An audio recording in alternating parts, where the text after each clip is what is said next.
माता पिता की कहानी, स्टोरी ऑफ पेरेंट्स। एक बार की बात है, एक जंगल में सेब का एक बड़ा पेड़ था। एक बच्चा रोज उस पेड़ पर खेलने आया करता था। वह कभी पेड़ की डाली से लटकता, कभी फल तोड़ता, कभी उछल कूद करता था। सेब का पेड़ भी उस बच्चे से काफी खुश रहता था। कई साल इस तरह बीत गए। अचानक एक दिन बच्चा कहीं चला गया और फिर लौट के नहीं आया। पेड़ ने उसका काफी इंतजार किया पर वह नहीं आया। अब तो पेड़ उदास हो गया।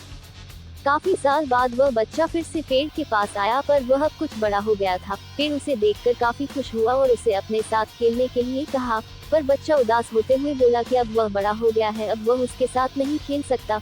बच्चा बोला कि अब मुझे खिलौने से खेलना अच्छा लगता है, पर मेरे पास खिलौने खरीदने के लिए पैसे नहीं है। पेड़ बोला, उदास ना हो, तुम मेरे फल तोड़ लो और उन्हें बेचकर खिलौने खरीद लो। बच्चा खुशी खुशी फल तोड़ के ले गया, लेकिन वह फिर बहुत दिनों तक वापस नहीं आया। पेड़ बहुत दुखी हुआ।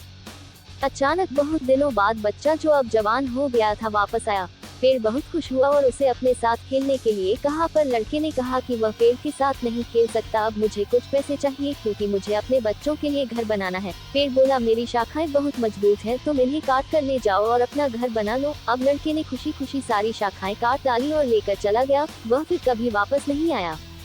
बहुत दिनों बाद जब वह वापस आया तो बूढ़ा हो चुका था। पेड़ बोला, मेरे साथ खेलो, पर वह बोला कि अब मैं बूढ़ा हो गया हूँ, अब नहीं खेल सकता। पेड़ उदास होते हुए बोला कि अब मेरे पास ना फल है और ना ही लकड़ी, अब मैं तुम्हारी मदद भी नहीं कर सकता। बूढ़ा बोला कि अब उसे कोई सहायता नहीं चाहिए, बस एक जगह चाहिए जहाँ वह बाकी जिंदगी आराम से गुजर सके। पेड़ ने उसे अपने जड़ में पनाह दी और बूढ़ा हमेशा वहीं रहने लगा।